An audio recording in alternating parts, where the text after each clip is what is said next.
2020 में एक शब्द का प्रयोग किया गया, आउट ऑफ बॉक्स थिंकिंग। इसको समझने के लिए आज हम लोगों ने यह विषय चुना है, आधुनिक गणित का विकास और वैदिक गणित से ज्यामिति की सरल गणना कैसे करें। जानते हैं कि आधुनिक गणित के विकास का प्रारंभ ज्यामिति से हुआ। इसमें ग्रीक मैथमेटिशियन थेल्स, जिनका जीवन काल 624 to 547 BCE रहा, से प्रारंभ माना जाता है। 585 BCE में थेल्स ने solar Eclipse, angle side angle criteria और किसी शिप की सी से दूरी क्या होगी, इसे बताया। अब दूसरा नाम आता है प्लेटो का, जिनका जीवन काल 429 to 347 BC माना जाता है। क्रेडिट जाता है डबलिंग द क्यूब और स्क्वायरिंग अ सर्कल की प्रॉब्लम को सॉल्व करने के लिए। प्लेटो ने एक एकेडमी की स्थापना की एथेंस में 385 BC के आसपास, और उस एकेडमी में एक सिलेबस पढ़ाया जाता था, उसका नाम था द रिपब्लिक। इस एकेडमी की एक बहुत ही प्रचलित कहानी है। एकेडमी की स्थापना के 700 वर्ष बाद उसके मुख्य द्वार पर एक ग्रीक फ्रेज लिखा गया, जिसका लगभग मतलब है, let no one ignorant of geometry enter here. कोई व्यक्ति जो ज्यामिति अर्थात गणित को नहीं जानता, वो उसके अंदर प्रवेश न करे। उनके अनुसार a student ignorant of geometry would also be ignorant of logic and hence unable to understand philosophy. उनके अनुसार गणित का जो मुख्य उद्देश्य है, लॉजिक तर्क को समझना, और तर्क के द्वारा फिलॉसफी को समझना। पश्चिमी विद्वानों का भी मुख्य उद्देश्य गणित के द्वारा फिलॉसफी को ही समझना रहा है। अब दूसरे प्लेटो एकेडमी के जो मैथमेटिशियन का नाम आता है अरिस्टोटल, जिनका जीवन काल है 384 to 322 BC, और उनको क्रेडिट जाता है जो मैथमेटिक्स में आज वर्तमान में हम लोग लॉजिक यूज करते हैं, उसके डेवलपमेंट। उन्होंने एक टर्म यूज किया, सिलोजिज्म, जिसका मतलब है इफ पी देन क्यू। यदि हम लोग कोई हाइपोथेसिस ले लें, कुछ अवधारणा को लेके चलें, तो कोई दूसरी एक अवधारणा उससे निश्चित रूप से मिलनी चाहिए। अब उन्होंने दो शब्दों को डिस्टिंग्विश किया, एक पोस्टुलेट्स, एक एक्सियम्स। पोस्टुलेट्स का प्रयोग उन्होंने साइंस के लिए, जहाँ पर कोई ट्रुथ, कोई फैक्ट, ऐसे टर्म यूज कर रहे हैं तो उनको पोस्टुलेट्स कहा, और ऐसे फैक्ट जो कि कहीं पर भी प्रयुक्त होने वाले हों, उनको एक्सियम्स कहा। अरिस्टोटल ने सजेस्ट किया कि कोई भी साइंटिफिक वर्क के लिए डेफिनीशन और एक्सियम्स से जो है स्टार्ट करना चाहिए।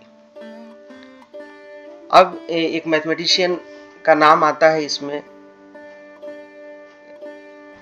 क्रिसिपस,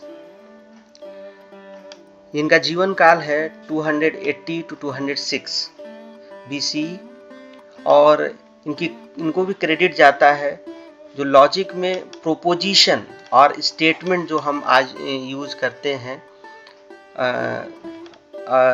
sentence that can be either true और false, which are known as proposition। अब जो सबसे अब तक के महत्वपूर्ण ग्रीक मैथमेटिशियन का नाम आता है यूक्लिड। लगभग 2300 वर्ष पहले यूक्लिड ने एक पुस्तक को लिखा और उसको नाम दिया एलिमेंट्स, जो कि 13 पुस्तकों का एक कॉम्बिनेशन था। और उन सारे पुस्तकों में यूक्लिड ने डेफिनिशंस और एक्जियम्स कहीं न कहीं अरिस्टोटल को ही फॉलो करते हुए डेफिनिशंस और एक्जियम्स को दिया। ये कुछ यहाँ पर मुख्य लिखे हुए हैं, पोस्टुलेट्स और कॉमन नोशन एज एक्जियम्स।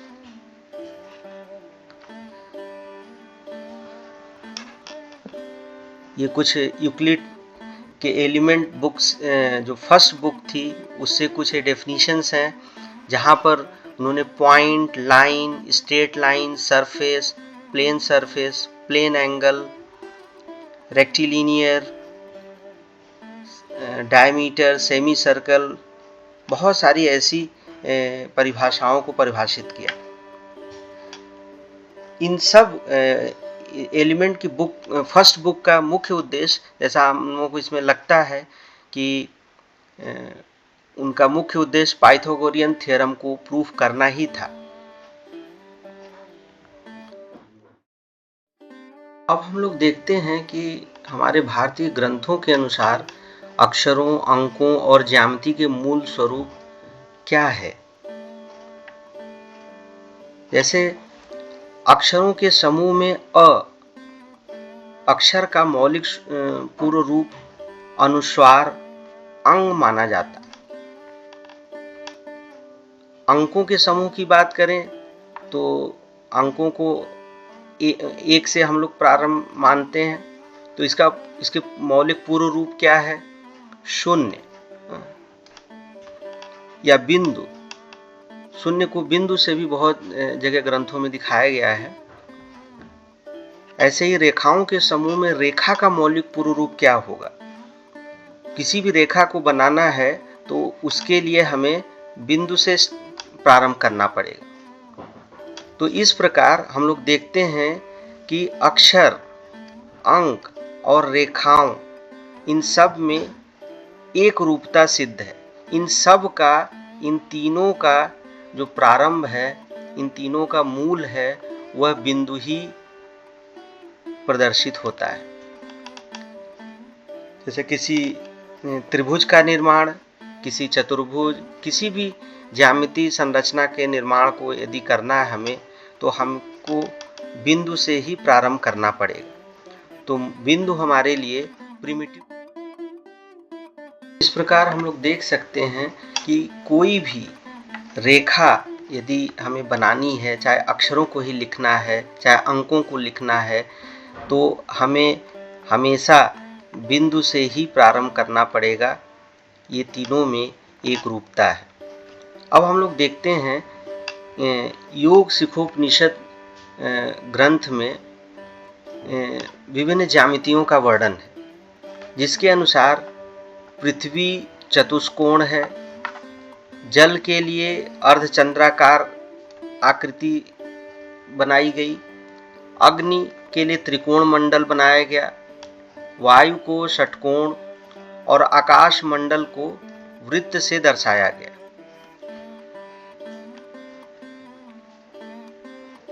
कुछ अलग मंत्रों में इनके रंगों का भी वर्णन मिलता है, जो इस प्रकार है। शुक्र नीति नामक ग्रंथ में बहुत विभिन्न रत्नों के विशिष्ट रूप प्रकार का वर्णन किया गया है, जिसमें कहा गया कि रेखा, बिंदु, जाली से रहित आकर्षक कोणों वाले कांति युक्त शक्कर और किसले वर्ण के गोल या चिपटे रत्न उत्कृष्ट मान्य। अब हम लोग एनईपी 2020 में एक जो शब्द प्रयोग किया गया, आउट ऑफ बॉक्स थिंकिंग। इस आउट ऑफ बॉक्स थिंकिंग के लिए हम लोग क्या कर सकते हैं, कैसे आउट ऑफ बॉक्स थिंकिंग करें, इसके लिए एक उदाहरण हम लोग वैदिक मैथमेटिक्स से ले सकते हैं, जिसमें जगत गुरु ने कहा है, युक्ति युक्तम वचो ग्राह्यम बालादपि सुखादपि, युक्तिहीनम वचस्त्याज्यम वृद्धादपि सुखादपि। Whatever is consistent with the right reasoning should be accepted. even though it comes from a boy or even from a parrot. And whatever is inconsistent therewith ought to be rejected, although emanating from an old man or even from a great sage like Sri Shuka himself. Jagat Guru कहते हैं कि कोई भी ऐसी बात जो युक्ति युक्त हो, जो तथ्यों से तर्कों से सत्य हो, उसको स्वीकार करना चाहिए, चाहे वह कोई बालक कह रहा हो, चाहे कोई पक्षी कह रहा हो, कोई जीव कह रहा हो। और लेकिन यदि कोई अतर्कपूर्ण बात है, चाहे वो कोई कितना भी वृद्ध व्यक्ति कह रहा हो, चाहे कोई महान ज्ञानी भी कह रहा हो, सुखदेव जैसा, तब उसको भी हमें अस्वीकार कर देना चाहिए। अब इसका मतलब क्या है कि हम लोग जो कन्वेंशनल प्रोसेस है जो स्टडी का, जो हम लोग सीख रहे हैं गणित विज्ञान को, उसके अलावा यदि कोई अनकन्वेंशनल मेथड भी है जो कि सत्य है, तर्कपूर्ण है, तो उसको भी हमें स्वीकार किया जाना चाहिए। तो स्वामी जी के जो वैदिक गणित है, इसका एक उदाहरण है जो कि आधुनिक और प्राचीन भारतीय संस्कृति दोनों से तालमेल बिठाने के लिए आपको जाना जाता है। और आपने बहुत सारे आधुनिक गणित के अपने समकालीन बहुत सारे प्रश्नों को आपने सॉल्व किया वैदिक गणित के 16 सूत्रों से। और जो बच्चों को एक कन्वेंशनल प्रूफ है बहुत सारे, जिनको करने में बहुत ज़्यादा समय लगता है, जिनमें श्रम ज़्यादा है, टाइम ज़्यादा है, उनकी जगह अनकन्वेंशनल तर्कपूर्ण मेथड से हम लोग वैदिक गणित के सूत्रों से गणित के लगभग हर ब्रांच में बहुत सारे उस समय के जो समकालीन प्रश्न थे उनको सॉल्व करने का आपने मार्ग प्रशस्त किया। एक आउट ऑफ बॉक्स थिंकिंग का मौका जो है हम भारतीयों को दिया। और ये थीम है कन्वेंशनल टू अनकन्वेंशनली ओरिजिनल। और ये वैदिक गणित के जनक श्रीमद् जगत गुरु शंकराचार्य स्वामी श्री भारती कृष्ण जी महाभाग, आपका जीवन काल 1884 टू 1960 तक रहा। आप श्री गोवर्धन मठपुरी पीठ के 143वें शंकराचार्य जी के पद पर प्रतिष्ठित रहे। आपके व्यक्तित्व को जानने के लिए और इस ग्रंथ के विषय में जानने के लिए और आउट ऑफ बॉक्स थिंकिंग के लिए एक संक्षिप्त जीवन परिचय जानना बहुत आवश्यक है। आपका जन्म 14 मार्च 1884 को एक तमिल ब्राह्मण परिवार में हुआ और आपका बचपन का नाम वेंकट रमन शास्त्री था। आपके पिता पी नरसिम्हा शास्त्री जी मद्रास प्रेसिडेंसी के में एक तहसीलदार थे जो बाद में डिप्टी कलेक्टर भी बने। और आपकी शिक्षा national college, church missionary society college और हिंदू कॉलेज से हुई। 1899 में आपने मद्रास विश्वविद्यालय से मैट्रिक की परीक्षा प्रथम स्थान से उत्तीर्ण किया। 1902 में आपने बीए की परीक्षा में प्रथम स्थान प्राप्त किया। अब जो एक महत्वपूर्ण बात है जिससे आपको आपकी विद्वता, दिव्यता और अकल्पनीय स्मरण शक्ति, तर्क शक्ति का परिचय बोध होगा। आपने 1903 से 4 में न्यूयॉर्क में अमेरिकन कॉलेज ऑफ साइंसेज का एक सेंटर बॉम्बे में था, एक साथ एक ही वर्ष में एमए की परीक्षा 7 विषयों में उत्तीर्ण किया।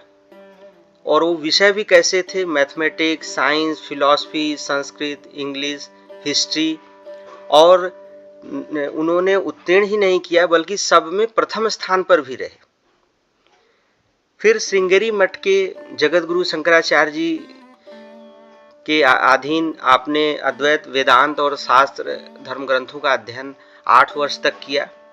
और उन्हीं 8 वर्षों के दौरान आपने पास के जंगलों में ध्यान, ब्रह्म साधना और योग साधना का भी अभ्यास किया। फिर वाराणसी में जगत गुरु शंकराचार्य स्वामी त्रिविक्रम तीर्थ जी द्वारा आपको संन्यास की दीक्षा दी गई और 4 जुलाई 1919 को द्वारका में शारदा पीठम से आपको स्वामी भारती कृष्ण तीर्थ जी का नाम मिला।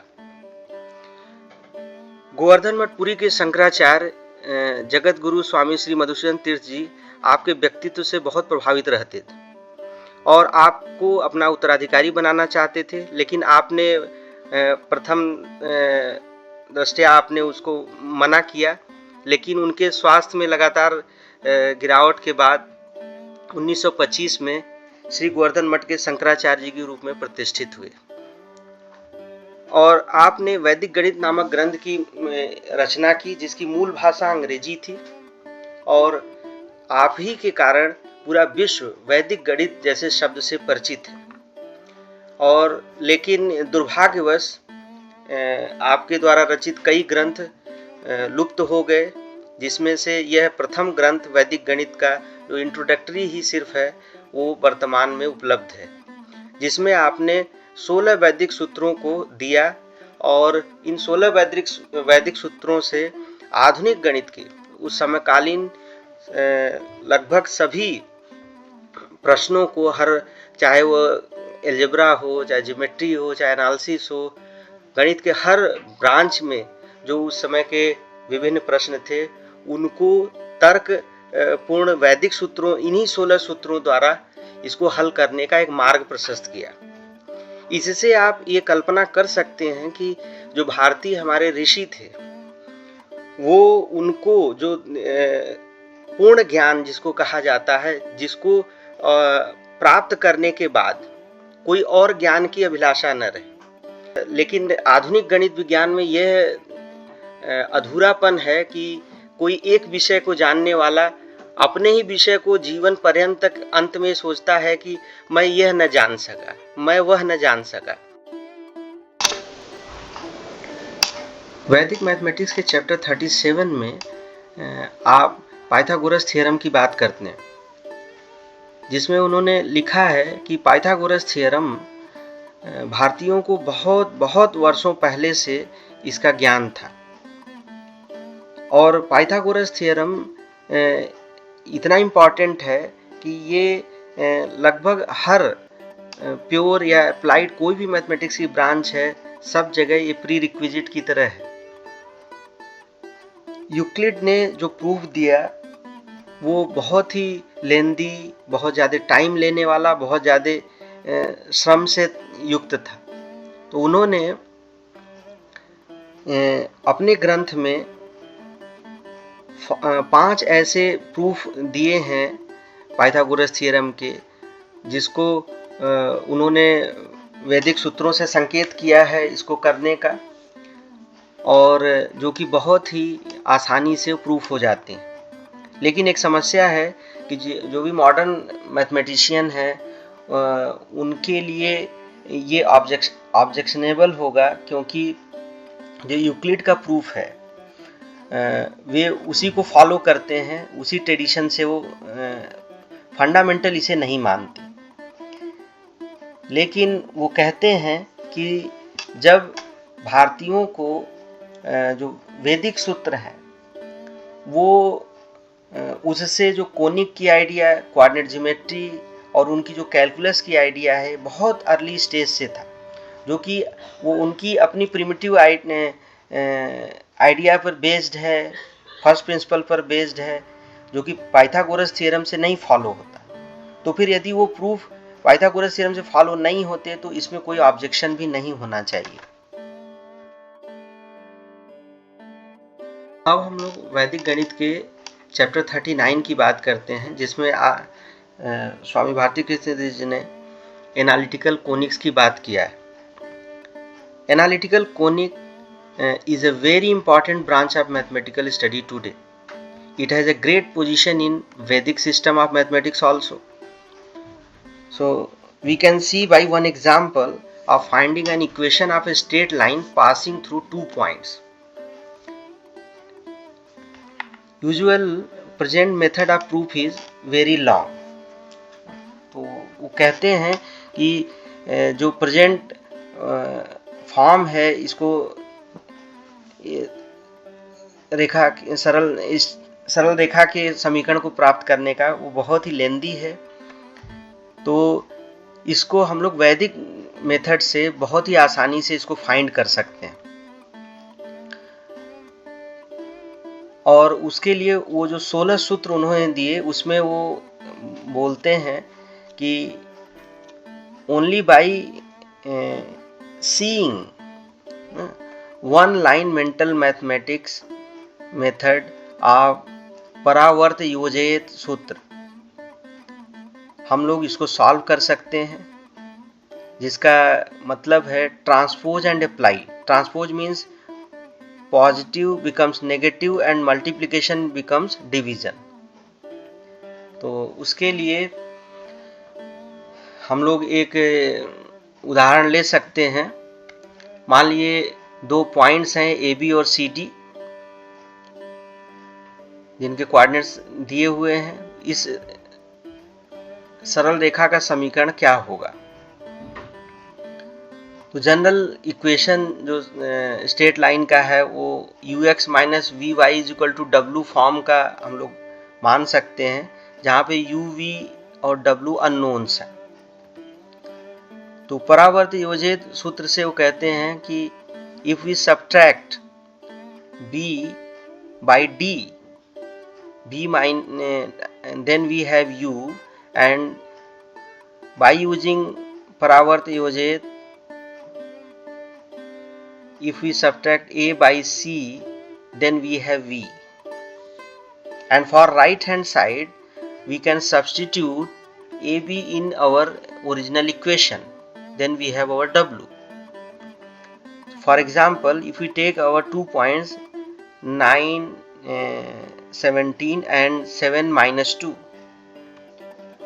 then by this Paravarta Yojit Sutra we have the value of u and v as 19 and 2 respectively, and on substituting this in equation we have our value of w as 137. Thus required equation is 19x minus 2y is equal to 137. जय जगन्नाथ जी।